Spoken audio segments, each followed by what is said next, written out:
What's up, YouTube? It is your boy JB, and we're back again for another review. This is The Real Housewives of Salt Lake City, Season 2, Episode 7. The episode is titled Slippery Slopes, you guys. Or Slope. I don't know which one it is. It'll be correct on the screen. I think it's Slippery Slope. I'm really ready for us to get to this whole Jen getting arrested, this whole Jen situation. Because I'm going to keep it real with you guys right now. It's a little bland. It's a little bland. I just gotta keep it real, but I'm still watching, but it's just a little bit on the bland side.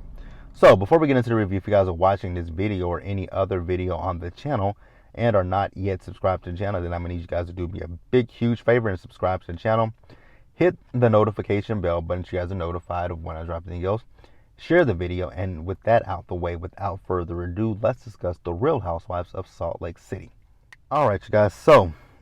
Let's start up with, actually, this was a filler episode when I just think about it. Because I just thought about my notes. This shit is filler.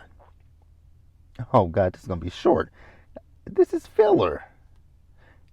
So this episode, let's start up with Lisa. So Lisa, it really isn't much with Lisa. You guys know how I feel about Lisa. Lisa is my least favorite on this show. I don't see it for Lisa. I think Lisa uses her tears as weapons against the women. If I feel like with Lisa, if I cry or fake cry, then that'll get me out of the hot seat. And for the most part, it does work. And in this episode, it actually did work, right? So we see Lisa as she picks her son Henry up from school, and she's talking to Henry. She's asking him what does he want to eat. He says Wendy's. Like, do you not give your kids any kind of nutritional food? Like, nothing of nourishment? Now, I know I can't talk, right? I mean, actually, yes, I can talk. I might be a picky eater, right? I'm a very picky eater, but the one thing I can say about my mother with me growing up, yes, I did eat fast food. My favorite place was Burger King, right? But I didn't eat fast food every day. My mother would be like, okay, you can have fast food once or twice in a week, right? But other than that, I'm cooking at home because I go to the grocery store and I buy all these groceries. You're going to eat something at this house, right? So that's what it would be. I would eat stuff at home, but then there would be nights where she would say, okay, what do you want to eat? Do you want to eat, do you want to eat out? And we would eat out, but it wouldn't be every night. She would say, and there would be times where she'd say, whatever you like. If I wanted chicken, let's just say I wanted chicken strips, right? She like, there are chicken strips at home. I took them. I figured you would want that today. I took them down. I let them thaw. So I'm gonna cook them when we get home, and that's what you're eating tonight, right? So she would do that. So we wouldn't eat fast food every day. Would not. I just don't understand it. Even if you got the money, never mind. Whatever. So Henry is having some conflict at school with another kid, right? So Lisa is like, well, she suggested they set up a hangout so that they can see if it can work out. And she says this is kind of similar to her situation with Whitney. I don't think so. Your situation with Whitney is all because of you and your personality and how you treat Whitney. So miss me with the bullshit. This ain't the way that it's supposed. Oh, I love that song. If you guys have never, it's Candace's song called "Show Me" on her album. Go listen to that song. It's really good. So miss me with, because she has a line where she says, "So miss me with the bullshit." Let's move on. That's how you know this episode was filler, when I'm talking about Potomac, and this is Salt Lake City. We're moving on. All right, you guys. Next up, who's next? Jenny. All right, you guys. So I want to deviate from Jenny's story this episode and talk about what happened last week with Jenny on social media. So Jenny's niece came out last week, and I'm not gonna dive into it. I'm not gonna talk about what the niece said, because I'm not gonna sit here and say what the niece said wasn't true, right? And I discussed this with one of the subscribers, Tracy. We talked about it, right? What I think it is, I'm not going to sit here and say that what the niece is saying is a lie, because I don't believe it's a lie. What I think it is I think this niece may have heard her parents having conversations about her Uncle Dewey and her Aunt Jenny, right? And she's ran with that, right? So I'm not, like I said, I'm not going deep into it because I'm not gonna sit here because she says that Dewey didn't raise his kids. She says that Jenny and Dewey at one point lived with her family. So I'm gonna address those two things, right? So she says that Dewey didn't raise his kids. How do you know that? That's why I say I feel like she's listened to some stuff from her family. That's why I just say that part. I feel like she's heard things that her family members have said over the years. We all know Dewey's a doctor, so when you're a doctor, I mean they have to put so much into medical school and all that kind of stuff. So yes, it's a possibility that he wasn't always around, right? So Jenny relied on family. And if you can't depend on your family, who else can you depend on? And I've learned that lesson the hard way. If you cannot depend on your family, who can you rely on? Luckily enough, you have, and also I will say though, family is not always blood biology. Family can be your friends, the people that support you. But that's all I want to say on that one, right? So we see Jenny and Dewey, they go out on a date, right? And she brings up the conversation about, more kids. And in this scene, I realized, I said it last week, and I'm going to say it again this week about Dewey. She's talking about the fact that she has a lot on her plate, right? And then she tells him how upsetting that conversation was that they had about him telling her to get a sister wife. She's like, she doesn't want to share him with any other woman, which I understand that part, right? And he tells her that he feels empty. And she says, but Dewey, this comes up on the near the anniversary of their daughter's birthday. And I agree with her in this scene where she told him that he needs to seek therapy. I agree with that because I feel like Dewey is trying to replace that daughter, but you can't replace her, right? That's not something that you can do. She's irreplaceable because she would have been her own person. You can't replace what you lost.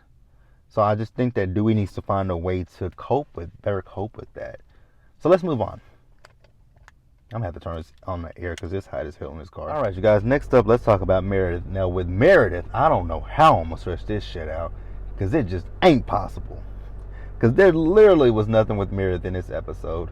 Like I said, it wasn't much with any of the women in this episode. It was a filler episode.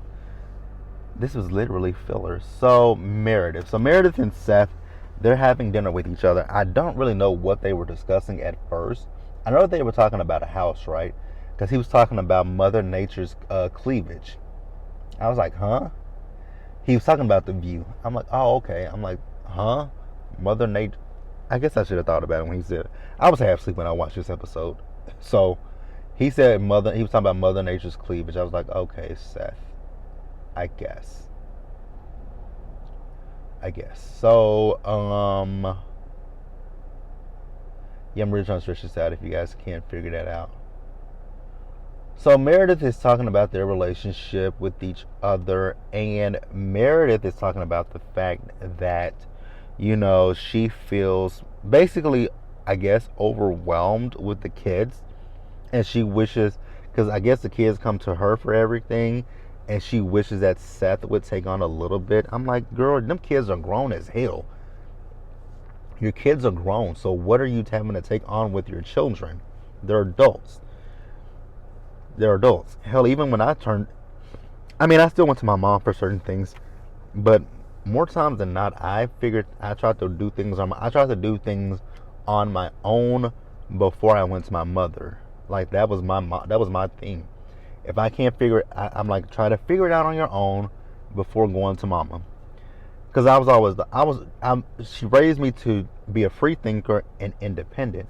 And I'm not saying that Meredith hasn't raised her kids that way, but I'm like, Meredith, at a certain point, you got to tell them, you're grown, you got to figure it out. And this was my mom, and my mom always said this to me, right? She's like, you're grown, Jerome, you got to figure it out. Because there's going to come a day and a time that I won't be here and I won't be able to help you. So you got to figure out how to do some things. You got to figure out the answer to that question on your own. And it's not that she didn't want to help me. She just wanted me to be able to do it by myself. And looking back on it, I can really appreciate my mom so much for that. I really do. I really, really do. because I've been in some bad situations since she's passed away, and I've managed to say, hey, don't stay down too long. It's okay to be upset. It's okay to be, you know, it's okay to be in whatever mood you want to be in, but you can't be in that mode too long. So pick yourself up, dust yourself off, and figure things out. But we're gonna move on. And I stretched that out to 3 minutes. How? I don't know. All right, you guys. Next up, let's talk about Heather. I'm literally having to stretch out all these damn scenes in this episode. That's sad. That's how you know this was a filler episode. So we see Heather. Now, you guys remember last season that Heather had that baby shower when she was celebrating all of her Beauty Lab employees, right? That were all pregnant at the same time, right? So she's also so now she's having a birthday party for all the babies, and coincidentally, they were all boys. I was like, wow, that is so interesting. They were all pregnant at the same time, and they all had boys. And she's also celebrating the 1-year anniversary of Beauty Lab being open, right? So they have fun with the kids. Yeah. So then we see Whitney there, Angie's there, as well as Jen is there, right? So Whitney is telling them about the date that she had with Justin, Lisa, and John, right? And she's telling them about the fact that, what is that woman's name? Aubrey. Aubrey came to the table, and how she just randomly said in front of Whitney that, isn't it odd that Angie is going around putting stuff in my, putting words in my mouth? And they were like, they were like, really? And Jen in her interview was like, that doesn't sound like Lisa. That's not her MO. Well, obviously it's somebody's MO, right? I don't know if it's Lisa's or if it was Aubrey's, but it was somebody's MO, and it was really strange for them to just come up to that table and just mention her out of the blue. Now it could have been editing, but it really was kind of weird though. Like, I don't care about that. Like Whitney said, that was for her to say. That was really for Lisa to say, look, see, they're telling you that I didn't do this, so you have to believe me now. That's basically what that shit was. Like, Lisa is full of shit. And we're going to talk about Lisa in just a little bit, right? So let's move on. All right, you guys. And then to wrap the episode up, even this scene, it ain't much. But this one I can talk about. So we see Whitney. So Whitney was calling all the ladies, right? She wants them to go snow tubing, right? So they all agree. All the ladies meet up, and they get on this bus, and they start riding. I don't know how this conversation... I know Heather is the one that mentioned something about this, about the ovaries hardening, getting hardening by drinking something that she and Mary had discussed last season. And Mary's like, it's hardening, babe. Get it right. Sometimes Mary, in the way she talks to people, does annoy me. And it's just like, girl, if I was one of these women, I would slap that wig straight on your head. Like, that wig wouldn't be lopsided, crooked, or nothing. I would slap that wig in the right... I would be like Sheree and just shift that fucking wig. I would literally shift Mary's wig. Because it's just the way she talks to people. It's literally the way she talks to people. I would just literally just slap that wig right. So Lisa is talking about the fact that she wants to Google it. I guess Google is not a good... I guess it's wrong to Google what people say. Because Mary says everything that I say is a fact. Is it, Mary? Is it? Y'all know I don't care for Lisa, but even Lisa in her interview said, you're not an MD, Mary. And that is true. So how do we know... Okay, Mary. Girl, if you say so. If you say so. But Mary's like, don't talk to me like she got offended by that whole Google comment. Then when they got off the bus, she said she asked her was it because she's black. I'm like, Mary, are you really about to use the race card? Because someone wants to know if that's true. Because whatever, it sounds outlandish. So why are you upset about that? Didn't get it. So Mary and Lisa are kind of going back and forth for a little bit. Now, Jenny, you were in the wrong. I don't know where you came from and why you felt the need to tell them to shut the fuck up. Mary said don't use that language with her. And that's her prerogative. And Jenny was like, this is not a good day. Don't talk to me like that. Don't tell me what to say. Well, ma'am, if I don't want you to curse at me, I'm going to ask you not to curse at me. Jenny was doing too much for me in that scene. Talking about don't tell me what to say. Don't cuss at me. I'm on Mary's side. Don't cuss at me. Like, I'm on Mary's side. If I ain't said nothing to you, then don't you come over here and tell me to shut the fuck up. Who are you? I was with Mary. So then they go snow tubing. They have a little competition, and the losers have to wear these ugly wigs. So they sit down for lunch, right? I don't forgot who it was, but somebody, I think it was Heather. And she asked if Mary and Lisa were good, and Mary's like, "We're good, we good, we good." And Lisa's like, "Yeah, that was just a misunderstanding." So Lisa is always, and I realize what it is with Lisa in this episode. Lisa is worried about people's perception of her. Now, granted, I don't think now what Mary was talking about earlier, I'm gonna give it to Lisa. It was awkward as hell. It was weird. What the hell are we talking about? Because I said I wanted to Google what you were saying to see if it's real, if it really happens. Like, that's very odd. And then you're gonna ask me, is it because you're black? No, girl, it's because I don't know if you're telling the truth or not. Like, are you pulling my leg? So I'm on Lisa's side with that one for once. So then Angie wants to have a conversation with Lisa, and Lisa says, well, if there's not an apology, then this is done. And Angie was like, but you can't see it from my point? Nope, she can't. She cannot see it from anybody's point. This is what I was talking about. Lisa uses her tears as a weapon against the women, because she started crying, and it got to a point where Angie went over there and hugged her.